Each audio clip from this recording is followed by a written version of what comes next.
Well, hello and welcome. Good morning, good evening, good afternoon, wherever you are, and welcome to this, the fourth, of the Toastmasters Unplugged for District 71 brand builders.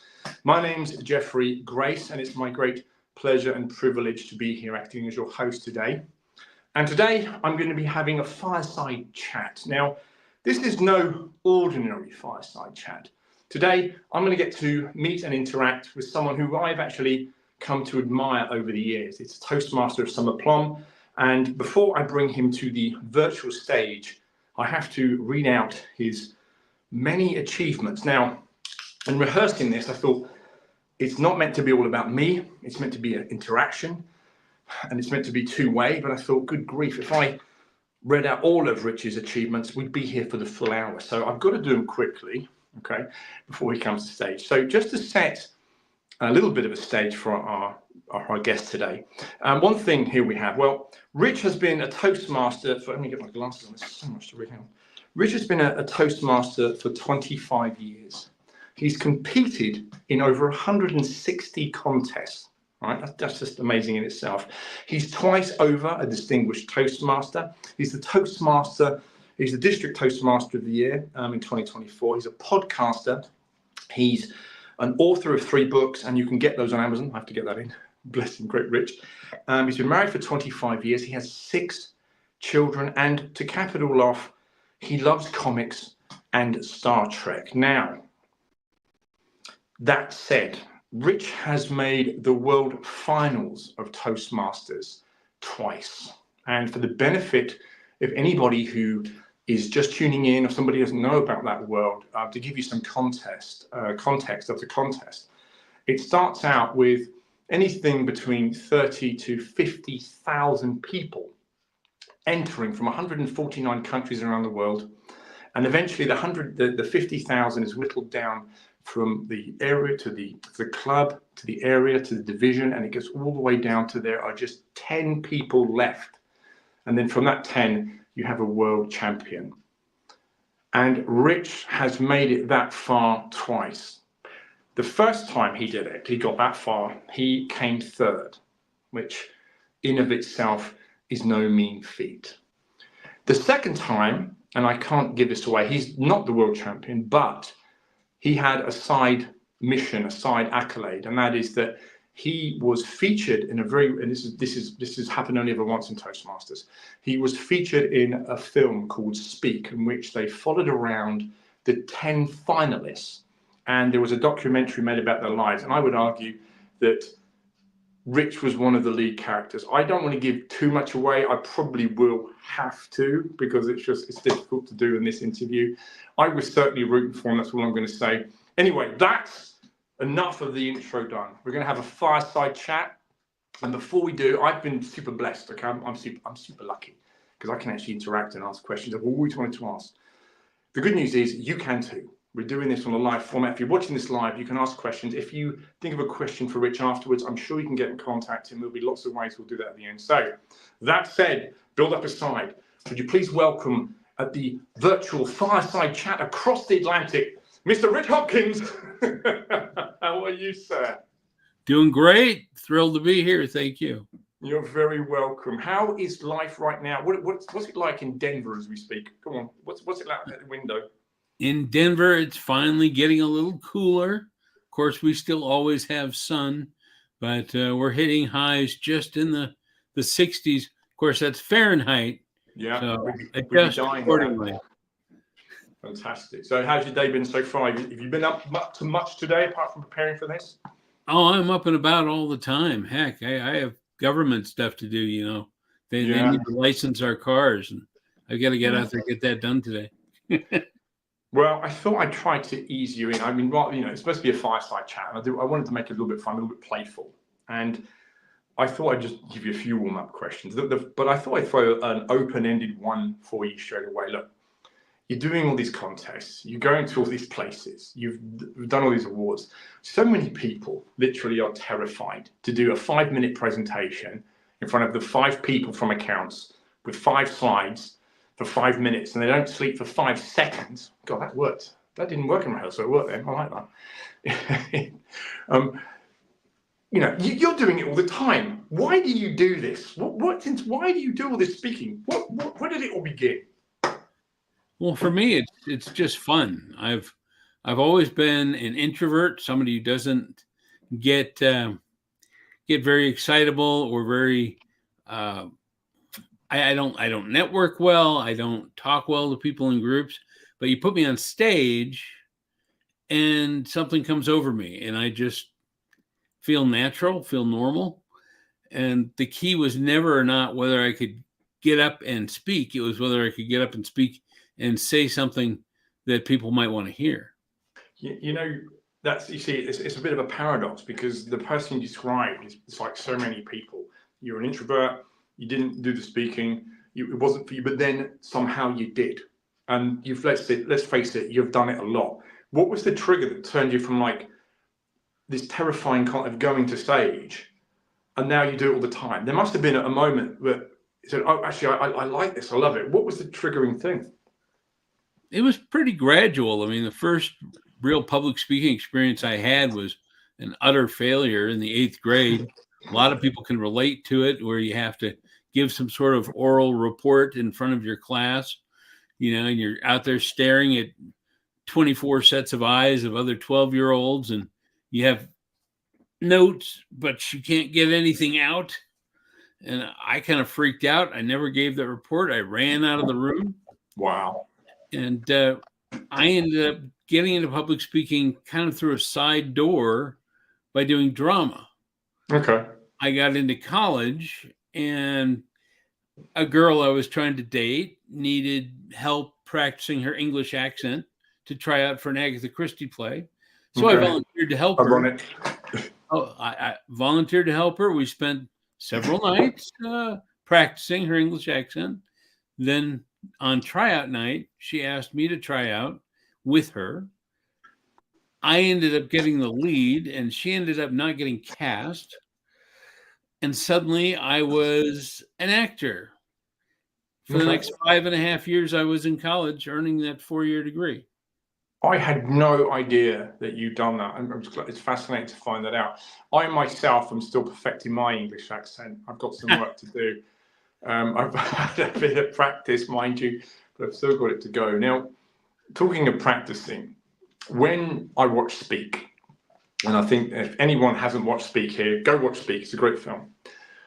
You trained, and you always allow for in films, because the director makes things seem a certain way. But you seem to have an incredible training regime in that film, so much so it consumed your life. I mean, once again, correct me if I'm wrong here, because sometimes they make things seem one way and it's not. But it seemed that you were like practically training like an Olympian. And I've admired your family during that, and I'll get back to that if I can, because it was like your whole life. But when you're competing, and let's face it, you do it a lot and you help other people. When does your training begin? When you're entering a contest, what is the regime like for you? What do you put yourself through? Well, that has really changed over the years. You go back to 2006 or 2008, which is the year that movie was filmed. And yeah, once I qualified for the World Championship, I was going around to clubs every day or every other day, practicing my speeches, getting feedback on the speeches, making adjustments.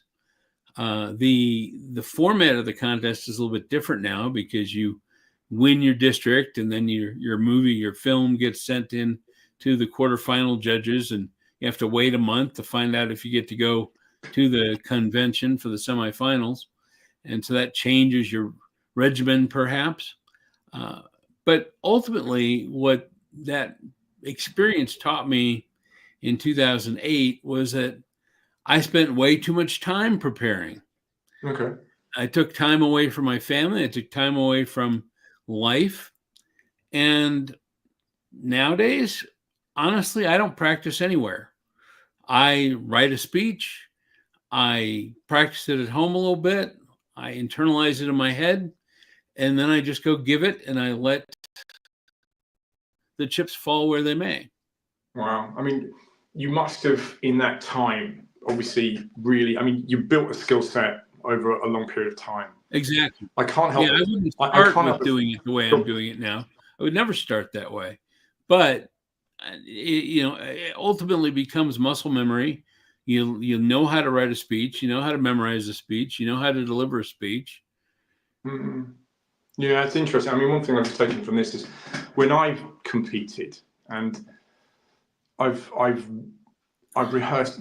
When you lack perhaps skill, and you're beginning, but you're keen. The one thing you think you can compensate with is practice. Well, if I'll just work harder. Which, let's face it, hard work's never bad. But I used to sometimes, and I know people who do this, who when they're really keen, they'll rehearse and rehearse and rehearse and rehearse, and then of course 2 days before the contest or whatever it is, their voice is starting to go, and thinking, oh shoot, I've lost the key weapon, my main thing. And I'm not, with what you do and how you train. One thing I wanted to ask: do you have any as part of your regime? Do you have any voice exercises or not? Has anyone trained you like doing all the different octaves or anything like that? Do you ever do anything like that? No. Okay, fair enough. I recommend people do that. I absolutely recommend people do that. I guess I feel at this point I'm kind of like an athlete who's at the end of his career, and I don't practice as much. I just go in the game and do the best I can. But all the hard work. I mean, 25 years of competing. It's not like I didn't spend 15 years working really, really hard.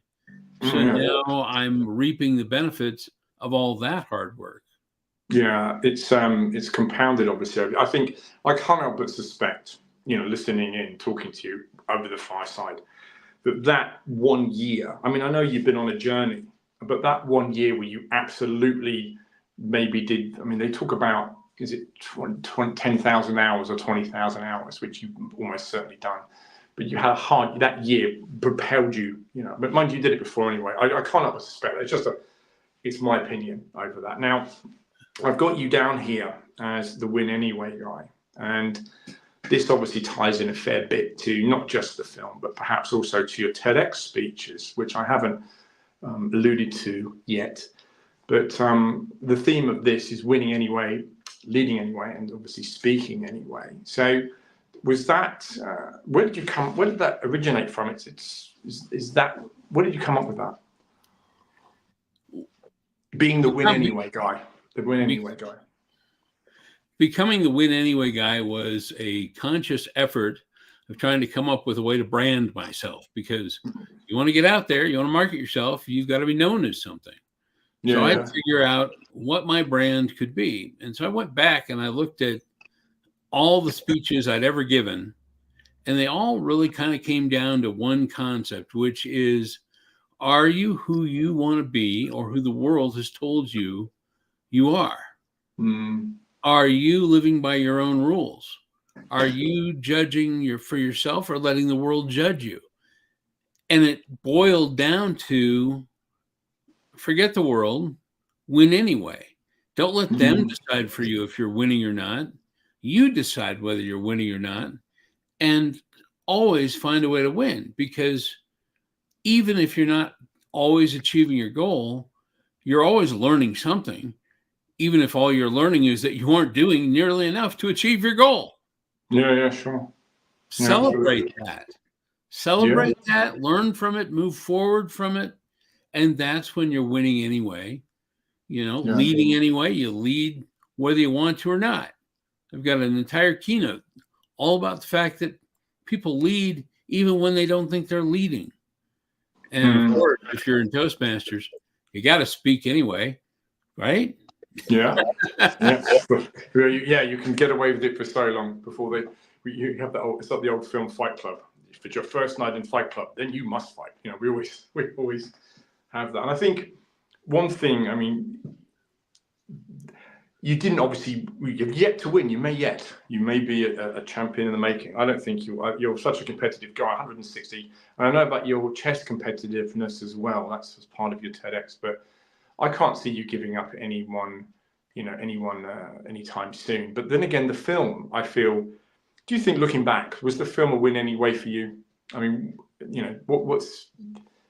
it seemed like the fabulous woman whose message lives on and whose heart lives with us, Lashonda Rundles, won that year. And she, I would argue, is still winning to this day. But I think perhaps you also won, looking at the journey from that. What would you say? Yeah, I mean, all respect out to Lashonda, and we miss her.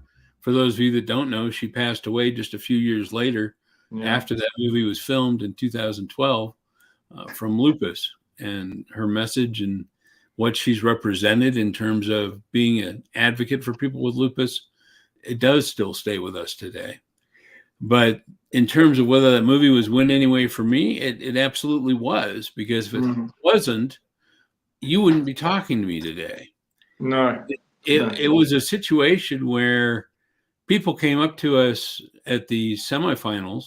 Back then it was the region level, at our contestant briefing, said, "You mind if we film you? We sign this release."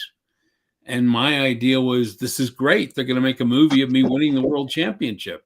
Yeah. Because I was fully confident that I was going to win that contest that night.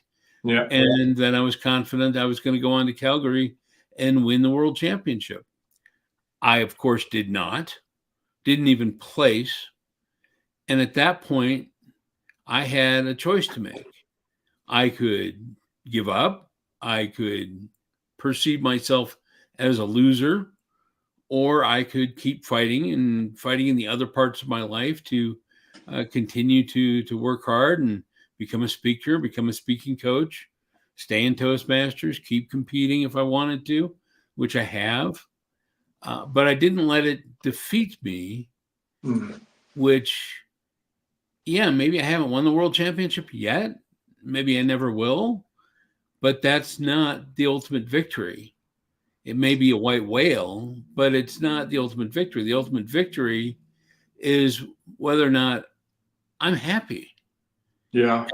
Am I achieving something every day, every week that I want to achieve for myself, for my family, for my 6 kids? Am I helping other people as a coach, as a family member, as a friend? Those are the wins that I have to consider beyond whether or not the world is telling me I'm winning because of some trophy I've got hung up. Yeah, I mean, it's interesting because in as much as it's a massive contest and it happens all over the world, there are people who just haven't heard of it.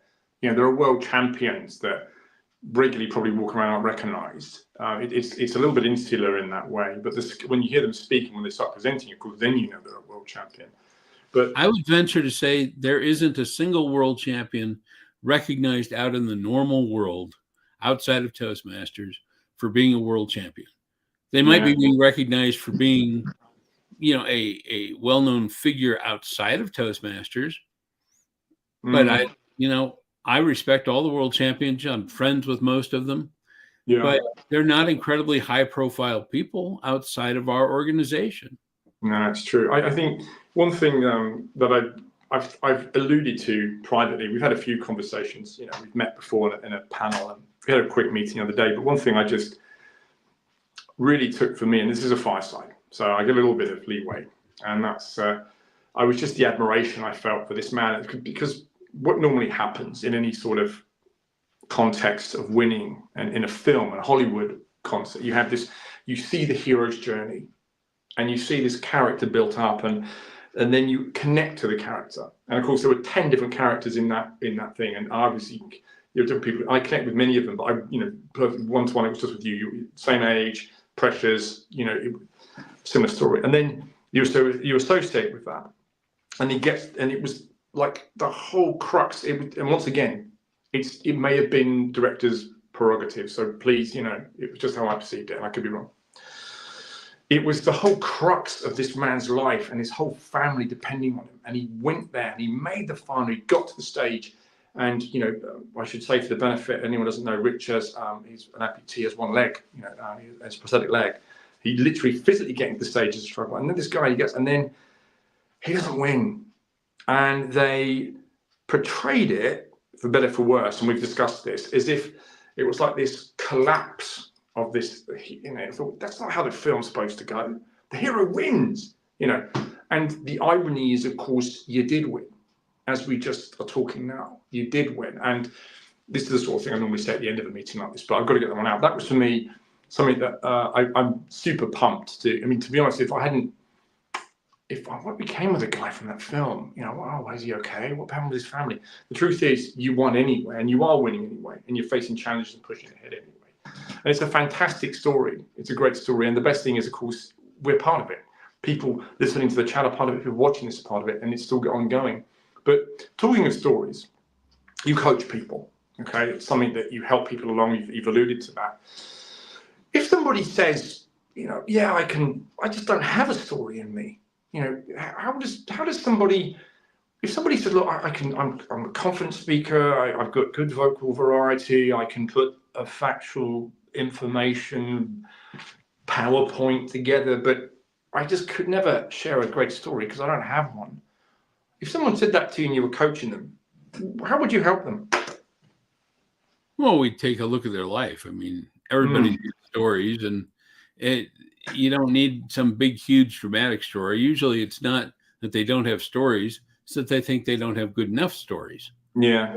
And so the key there is, how do you take a story and make it mean something?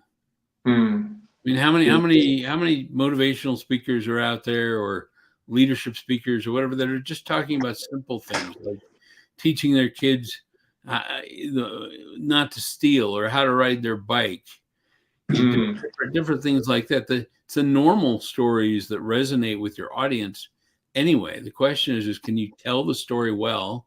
Can you use humor? And can you have a point that is going to leave the audience thinking beyond the story? Yeah, I mean, that's something that one of the wonderful things about what we do in practicing the art is that I thought about it just today, somebody could literally change the dust bag on their vacuum cleaner, and a good speaker could make it sound like the most momentous event. And I've seen them do it. It's quite frustrating to compete against someone like that. They make something mundane, you're like, oh, all they've done is emptied the vacuum cleaner, you know. But it's trying to, you know, you can make those things sound amazing. But yeah, I hear you, and everyone does have a story. It's to be honest, I'm asking these questions kind of knowing what I would say, but I want everyone else to hear and share with it, and that's fine. But one thing that I was asked by one of my great friends, and I promised I'd ask it, and I didn't do it last time, so I'm doing it now. And I'll mention his name, Chris Nye, if you're watching. One thing he struggled with in the past in contests, and I have as well, to be fair, is when you've practiced a speech to the point of knowing it back to front to back, how do you keep it fresh? How do you, when you've said something that many times, a sentence, a critical point, and then we won, or then they arrived, and it doesn't, that magic spark between it, you also have done drama. So what's the magic spark just to make, when you said something 53 times, the 54th time, to make it sound really just as good as the first time? What would you recommend? Is there any, I don't know, I'm putting you on the spot. But what I found is when I memorized something word for word and delivered it word for word, it was never as effective as when I memorized something concept for concept. And while I would still deliver it mostly the same every time, there was always room for improvement, room for something random, room for something spontaneous. And did you do that in the world finals as well, or did you have I wouldn't have the courage to do it at that level. Did you do it? At the world finals, I was still at the word for word stage, which I believe is one of the reasons I didn't end up winning, because I was still so married to what I'd put on the page instead of being as effectively authentic as I could have been. I was still really good, but I wasn't as good as I have become now. Okay. Which is interesting, because now I haven't been back to the World Championship in 16 years, but I'm a much better speaker now than I was then. Yeah, it's interesting. So do you think, you obviously hang out with, and you've come to know quite a few world champions, people who are finding the art, do they, are they able to slightly ad-lib, go freelance, as it were, on the speeches, or do they do it, in your experience, to the best people at the end levels do it word for word, or they have a little bit of flexibility. I don't know. I've never spoken to one. You're the nearest. Oh, that's not true. I forget I spoke to Verity and Linda, but sorry, go ahead. I would say it would depend on who that world champion is. It's different. People have different styles. Okay. Some of them are going to be word for word. Some of them are going to be a little bit more open in terms of what they're doing. I would imagine if they got there for the very first time, they were probably word for word people. And there's no reason a word for word person can't win the world championship if they have the best speech. Winning the world championship is such a subjective event, such a subjective accomplishment. Yeah. And you never know year to year. I always tell people two things I tell people. I have won contests I should have lost. I've lost contests I should have won. And then you could take a contest that you won on Saturday night and do the exact same thing Sunday night, and somebody else will win. Yeah, or you want to play. The same judges, the same speeches, the same everything, except it's another night, and something is just a little bit different, and the results are different. Yeah, no, I hear you. And I said you might win, you might even place in another one. It's yeah, I hear what you're saying. We're just coming up to shy of our first half hour. I'm just going to put a feeler out for anyone listening. If you want to remind you all, if you want to pop a question into the chat, go away. You go ahead. You can happily do that. I've got plenty more questions. I feel blessed to have this time with Rich, but I don't want to be totally selfish. So I'll be watching the inbox. If anyone has any questions, that's fine. We'll carry on. It's absolutely perfect. Now, we all look to somebody, and we all have people that we look to in public speaking. I mean, there was lots and lots of people in Toastmasters to look to. But I'm just curious, is there anyone outside of Toastmasters that you look to and think, you know, this is just amazing? Who was your, I mean, obviously you weren't initially a Toastmaster, you know, but who was your sort of like, wow, who was your wow speaker in the world? Well, I'm old, so I go back to the Zig Ziglar days, the Les Brown days. But I just as much admire people like Eric Thomas today and Gary Vee. Everybody's different, and that's what's really nice about being able to admire about different people, is the understanding that you don't have to be them, just like they don't have to be each other to succeed. Yeah. I mean, not making it about me as much as I can try. I'm doing well. Come on, give me some credit here. I'm doing well. We'll give you some grace. One thing I try to do is, particularly if I've got a big speech coming, is I will immerse myself in, and I recommend this to people as well who I help, immerse yourself in the best speakers as you can for like a day before. Just listen to their podcast, listen to their speeches, listen to anything they've done, and put that kind of into your head. And that's one thing that I found helps me. There's plenty of people that I could do and share, but that's just something I thought I'd put in into that. But I think we were discussing recently, and the act of public speaking. And you talk about, I mean, you mentioned earlier that you have in the past been stage fright. You've been nervous. You didn't initially want to talk at all. You overcame that.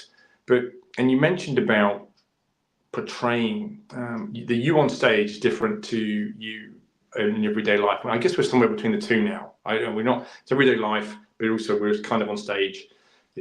But I certainly find myself, when I'm speaking or doing this job, this thing, this what we do, you're made to portray your best self. You're made to, problems kind of disappear. And I guess what I'm trying to ultimately say is, do you feel that the art of public speaking can help people in more than just that they're speaking? Can it help them elevate their whole life? What's your thought? If someone said that to you, I think it can actually elevate your whole life. Would you say they're wrong, or would you say they're right? Or would you say they're somewhere between the two? What would your take on that be? Oh, I think they're absolutely right. I mean, anytime you are improving yourself in one area of your life, it can't help but, you know, raise all boats. I mean, all different parts of your life, you're going to not even realize that your improvement in public speaking somehow makes you a better leader, makes you decide to speak up about something you wouldn't have spoken up about 10 years ago. It makes you somebody people admire differently than they did when you didn't used to speak in public. You can also, through the creation of writing speeches and really trying to get involved to create messages that resonate with people, you end up doing a lot of self-examination, because it has to mean something to you first before you can make it mean something to the audience. And that may be meaning you've not found in your life in the past. Yeah, I think, yeah, I hear you. I certainly think that when you put yourself under that test of fire, it's certainly, problems can disappear. It doesn't make them go away, but if you're, for instance, what I'm looking at here now, there was some bill, there was something. When you go into a speaking stage and then of course after this, I'll look at those things, and I might have a slightly more positive mindset just because I had to do that. To be honest, I'm giving you a loaded question there. Really, it's a bit unfair. We do have a question, however, coming in, and I could talk about this one, but people are not here about me. How does this, from Olga Byrne of all people, would you believe? How does the world of Toastmasters speaking differ from the world of corporate speaking, in your opinion, Mr. Hockin? Well, when you're speaking in Toastmasters, you are essentially singing to the choir. You're going to a supportive group of people who are there to help you improve. Yeah. They want to hear you speak.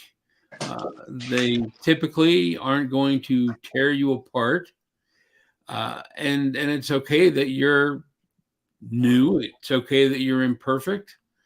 Whereas you speak out in the real world and they expect more of you, and they also expect less of you. They are more judgmental of you. But they want you to speak with a purpose. And if you can find a way to speak in Toastmasters the way you need to be speaking in real life, then you're going to be using Toastmasters to its full effect to help you speak in real life. Yeah. But at the same time, when you're a beginner, when you're at the beginning of your Toastmasters journey, sometimes it's just a matter of getting up there and getting words out. Yeah, true. When you're in the corporate world, it's a matter of getting up there and getting a message out that needs to be told, whether it's you as a manager talking about a change in your company, or you as a professional speaker giving a message that they are paying you really well to deliver. Yeah, I mean that would have to be in one word. Is obviously there's money. You can get, if you're closing a sale or going for a promotion or applying for a job or motivating the sales team. You do that well, there's money. More often than not. But if you get it wrong, you can lose money. The stakes are higher. And one thing, I mean, just to add my little bit in here, I've been in corporate events since 1996. And it's just one, and there's no right or wrong to this. I'm just sharing that it's just how prevalent the use of PowerPoint is in the corporate world. And I'm not saying that to say right or wrong. I'm just saying I could honestly count, and maybe in having heard literally thousands of speeches and, working in that world and bringing people to stage and doing what I do, you get and that's something I feel that's underrated in Toastmasters is the use of PowerPoint. It's kind of a dirty word, you shouldn't do that. I'm just putting my bits out there. However, it's not just as I said, we've got a few questions coming in. We've got one from Elizabeth, and I'll just put that one to the screen. It says, what role, Richard, do you think AI has in helping us communicators? Helping us, sorry, let me get the question correct. What role do you think AI has in helping us as communicators? Give you an extra bit of time to think about it. Tough one, man. Go for it. Well, it depends on what you want it to do. I mean, AI can help write your entire speech if you don't care about writing your speech. On the other hand, AI can simply help you organize your thoughts. AI can give you ideas if you're looking for something to talk about tonight at your club. Ask it a question about something that's happening in the world, something you're interested in. It's all about asking AI the right questions to get the answers that you're looking for.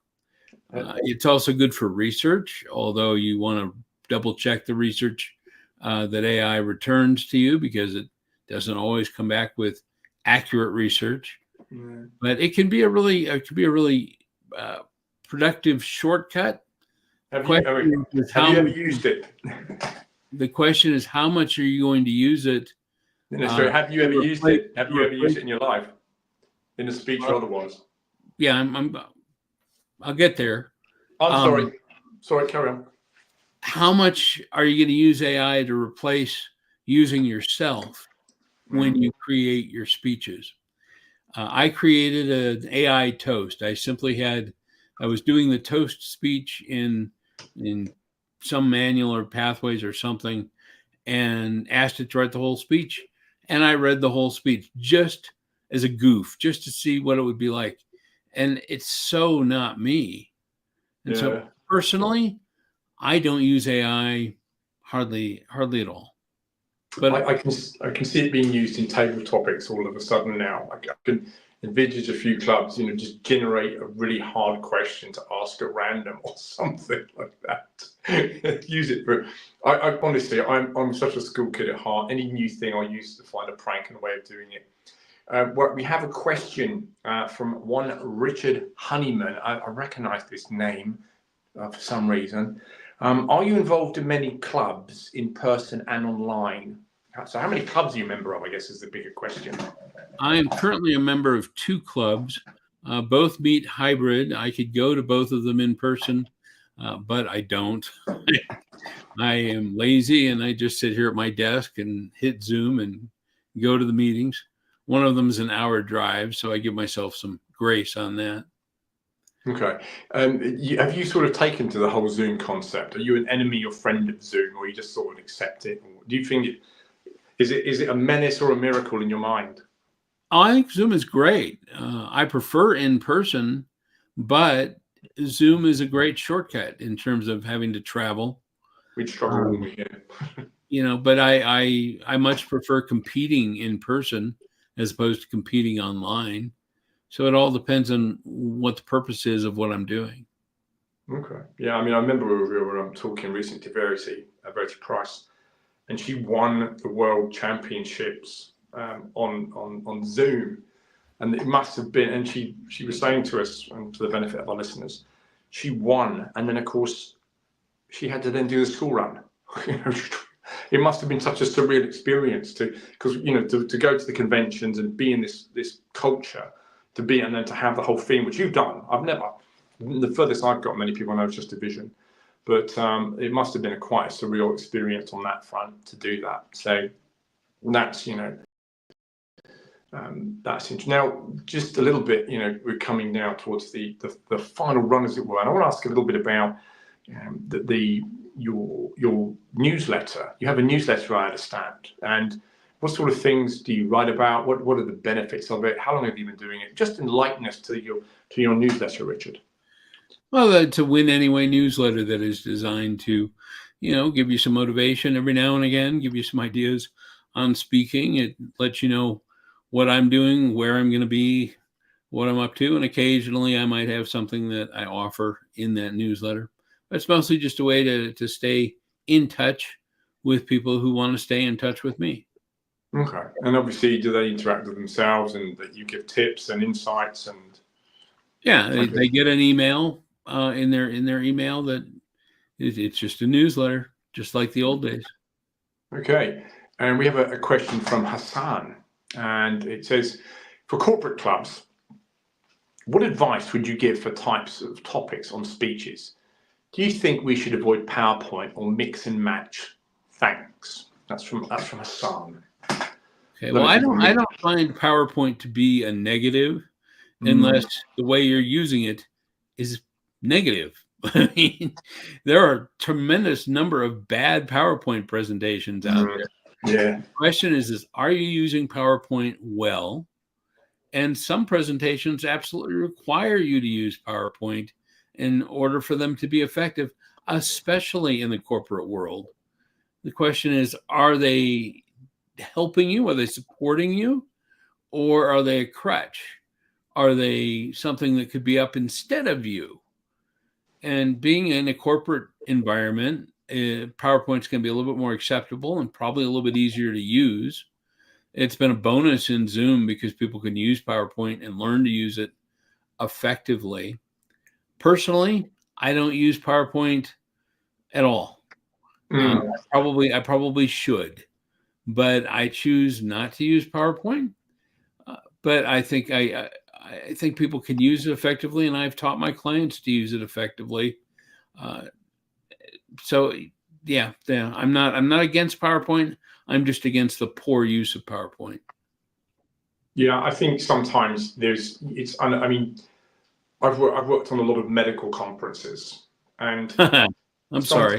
You know, I'm sorry. Yeah, sorry. So I've worked on a lot of medical conferences, and sometimes you'll get they'll show some tiny cellular, osmosis effect where the ions cross over on a before and after picture, and you see this, some electron micrograph picture, and they've got the before and after, and they're going through it. And I've often wondered, as I said, it's a fireside chat, just how a postmaster would deal with something like that. I can just see them doing all alliteration and getting all, as you can, I mean, it would always enhance it. And I can't help but think that if anyone should ever from the medical world watch this or is watching this, you have such a massive opportunity, because the PowerPoints and the presentations, particularly in the medical world, they don't need to be, they're just factual information. And let's not overlook the fact that they do save people's lives, okay? They're doing some serious stuff that might make big differences. But if they could put just a fraction of pizzazz and focus, alliteration, and all the things we talk about, then they could really, really stand out. And, it's just a piece of advice I'd give to anyone on that front. One thing that's big in Toastmasters and speaking at large, because it's subjective, is feedback. It's an art to give it, it's an art to receive it. But as somebody who's really developed their Toastmasters career over a period of time and been to some pretty big stages, I could ask it more open-endedly. Maybe I should. I don't know. But I did have a question. It's this. How do you differentiate personally between good versus bad feedback? What's your filter and your criteria? Well, all feedback is equal, and then you have to decide if it's good for you or bad for you. Back in the days of 06 and 08, when I was going to all those clubs and I'd get hundreds of evaluations over a couple of months, I really strengthened my discernment muscle. Okay. It's always a matter of, is this piece of advice going to work for me in this situation? Is the person who's giving it to me as informed as they need to be about what I'm doing? And not everybody is qualified to give the same type of feedback, because there's what they like and what they don't like, but there's also ideas people give you that you can think about trying. Yeah. I remember being told that I should use PowerPoint at the World Championship. Worst, terrible, horrible, awful advice. But they thought it was a good idea. That's fine. They can think that, and then I can consider it and reject it. And I can also consider something and use it, give it a shot. Yeah, it's interesting with that, because one thing that's encouraged to people who are giving feedback is you've got to find a recommend. You've got to find a recommend. And of course, it's all well and good repeating what the person said and giving a compliment, but then you try to find a recommend, and they're put under pressure. And sometimes they come up with the most arcane and ridiculous recommend. And I said to this, that if you can't think of a genuinely constructive recommend, don't come up with how they tie their shoelaces, or where they stand underneath a certain point on the floor, or how they park their car in the car park, or any other stupid thing. Just give compliments. But talking about, before we move on from feedback, what was the best feedback you ever had, Mr. Hopkins? The best feedback. What's the one that really made an impact? Go on. It's a long journey. I've got to know this one.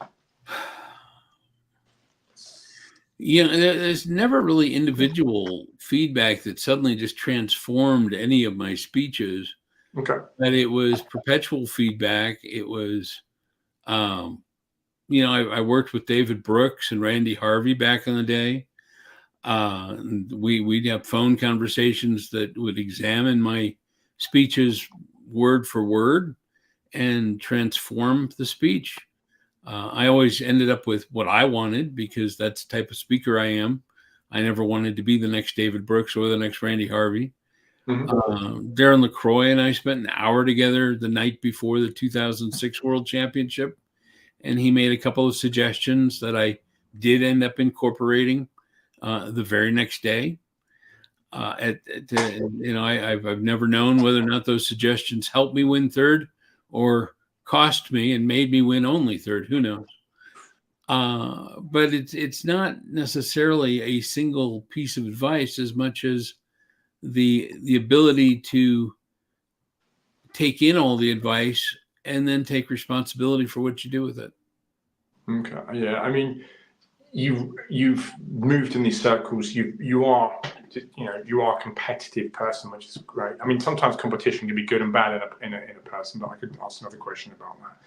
But in doing that, speaking to Darren LaCroix, going to the stage, meeting the people, hanging out as part of the 10 people who were the world finalists back in 2008. Come on, let's break it down. Let's be honest, right? Bare bones. What makes a championship speech? A championship speech connects emotionally with the audience, with the judges. It has a rhythm to it where there's an old saying, you've got to make them laugh, you've got to make them cry. It has to become a part of them. And virtually every world championship speech does do that. On the other hand, sometimes it just has to be the best speech of the day. There have been world championship speeches that are not as good as other years. There have been sets of speakers that if you put them up against 10 other speakers from 10 years ago, might not have done as well. But you can only compete against who you're competing against. You can only give the best message you can give in the moment. And you can only deal with the judging as it comes at you that day. So if you think you have some magic formula, some absolute secret, you're wrong. No, I certainly don't think I have. That's for certain. But it's just interesting because I think sometimes they do surveys of speeches and things, and there's patterns, like in music. There's apparently the greatest songs of all time only have a certain number of words, and that number is actually incredibly small. Actually, the whole plethora of that. But you mentioned earlier that you are a different person on stage. Right. And is the transition from everyday Rich to stage Rich, is that very easy for you? Is there a ritual? Is there do you have a pattern you follow, or is it just as like falling off a log? Has it always been easy? At this point, I've never had a ritual.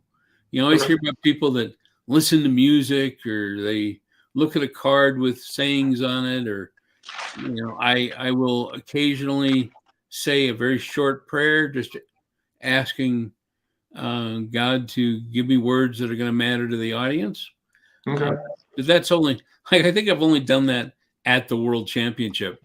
You put me in my club, or you put me in district, and I just go up there. I take a couple of seconds and look at the audience, and bam.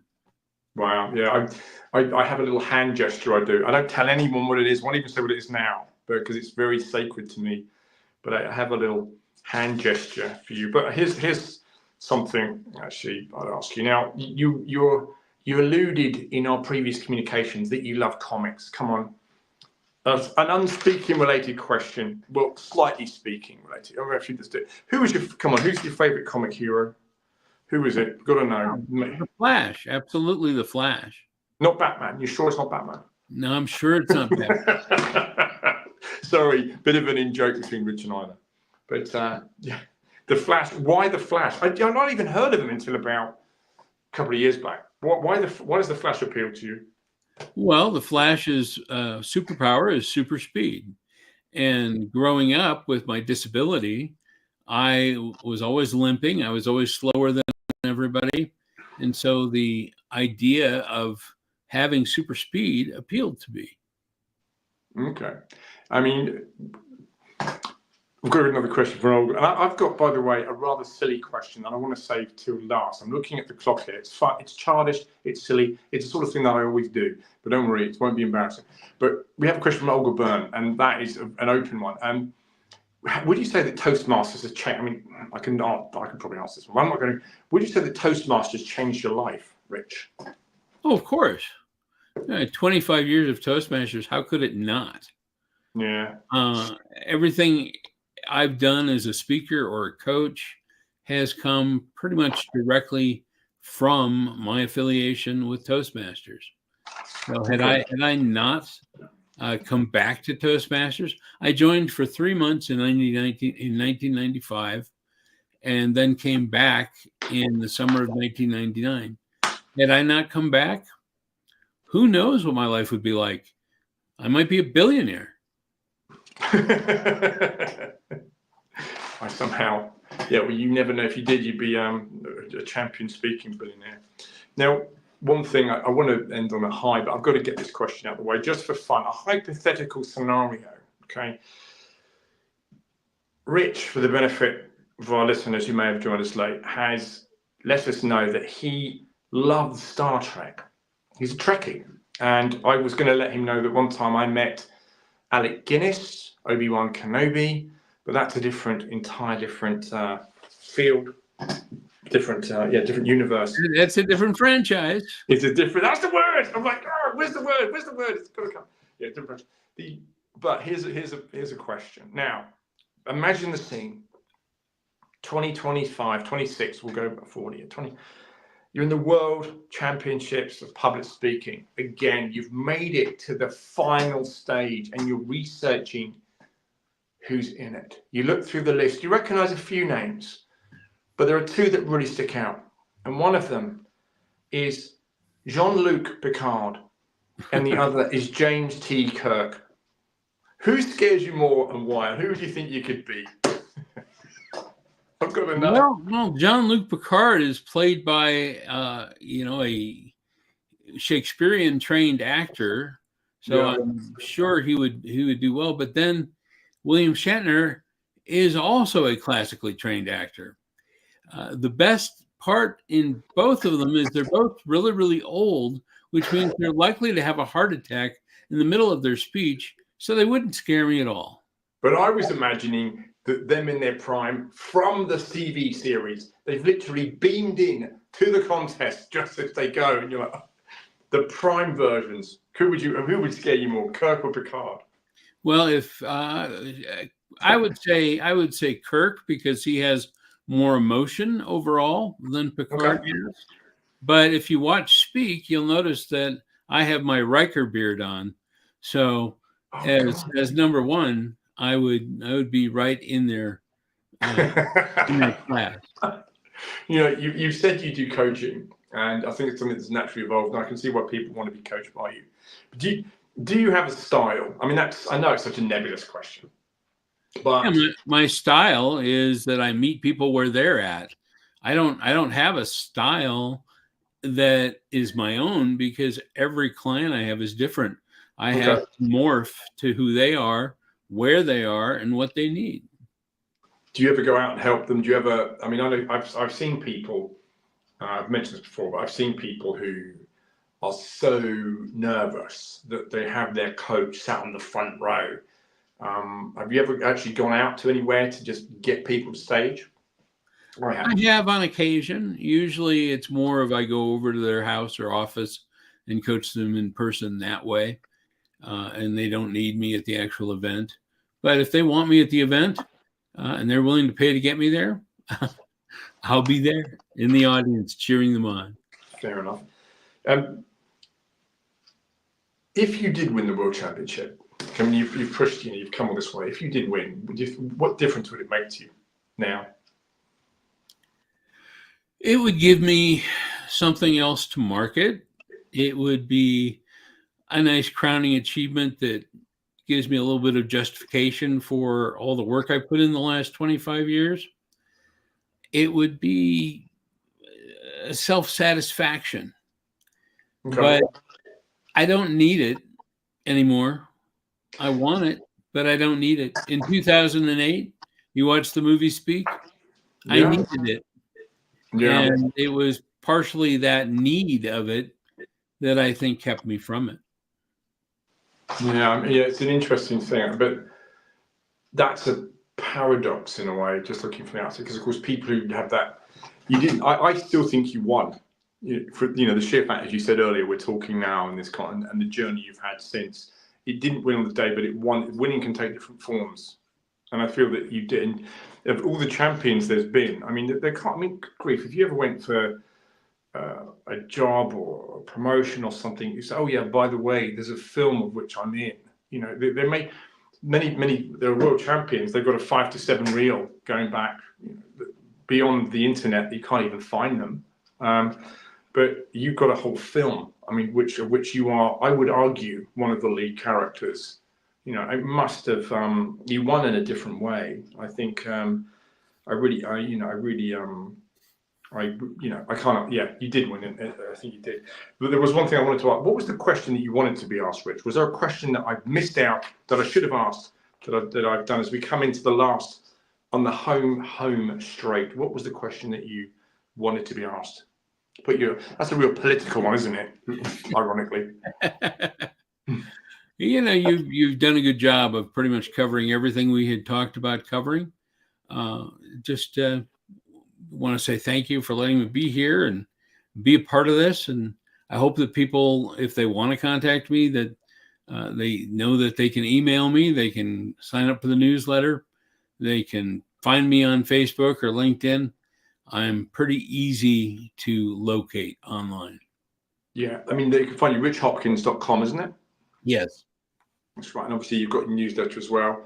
Yeah, I'm now branching out myself. You can find me with Speak with Grace. I think at this point, we're coming to the final home straight. I think I've asked my stupid question. I got that out of the way. I had to get it in about Star Trek. So I had to do that. Sorry, I am literally, although I'm 52, I'm 5 going on 2, in reality. So, Rich, I just want to take this opportunity to thank you for joining us. I've said previously to you that you are the sum of the 5 people you hang around with.